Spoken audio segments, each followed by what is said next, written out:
আসসালামু আলাইকুম ওয়া রাহমাতুল্লাহ। ওয়ালাইকুম আসসালাম রহমতুল্লাহ। কেমন আছেন মুফতি সাহেব? আলহামদুলিল্লাহ ভালো আছি, আপনি কেমন আছেন?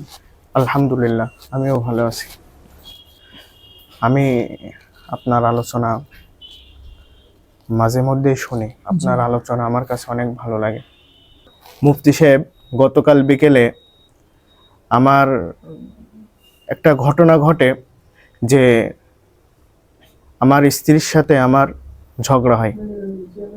এই সময় আমি তাকে তালাক দিয়ে দিই, আর তালাক শুনেই সে তার বাবার বাড়িতে চলে যায়। এখন সে বলতেছে যে তুমি তো আমাকে তালাক দিয়েছো, আমি আর তোমার কাছে যাব না। আর সেটা বলতেছে যে আর আসবে না। এখন আমার জানার বিষয় হলো যে আমি কি তাকে আর ফিরিয়ে নিতে পারবো? জি, আপনার কথা তো পুরোপুরি শুনলাম। তো আপনার সমাধান দেওয়ার জন্য আপনার পরিপূর্ণ ঘটনা আমাকে শুনতে হবে। তো সব থেকে জি ভালো হয় যদি আপনি গতকালকের পরিপূর্ণ বিবরণটা আমাকে শোনাতেন, তাহলে আপনার সমাধান দেওয়াটা আমার জন্য সুবিধা হতো, জি সহজ হতো। জি। আসলে গতকালকে যে ঘটনাটা ঘটেছে সেটা হলো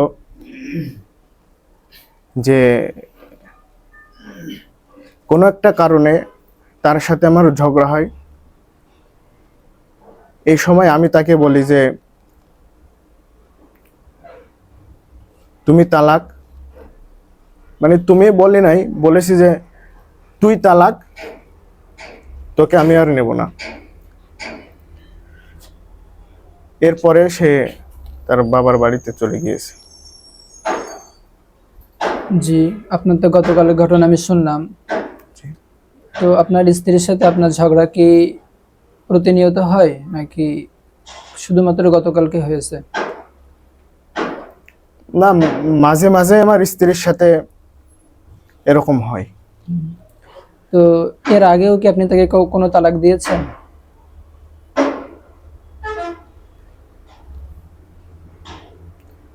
এটা আমার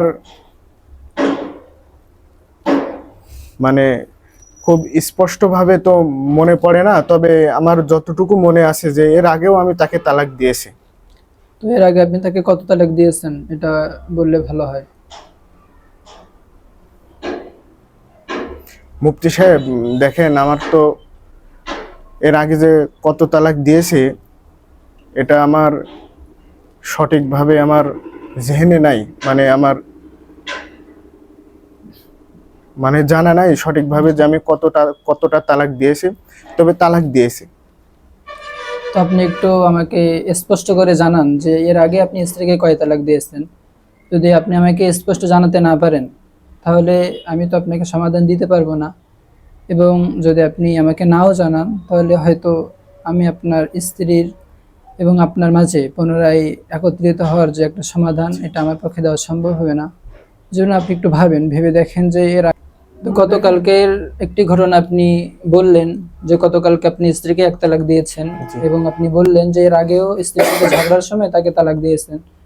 কিন্তু আপনি স্পষ্ট জানাতে পারছেন না যে এর আগে আপনি স্ত্রীকে কত তালাক দিয়েছেন। জি তো আমি আপনাকে যে সমাধানটা দিব, এটা আপনার প্রশ্নের উপরে নির্ভর করে আমি আপনাকে সমাধান দিব।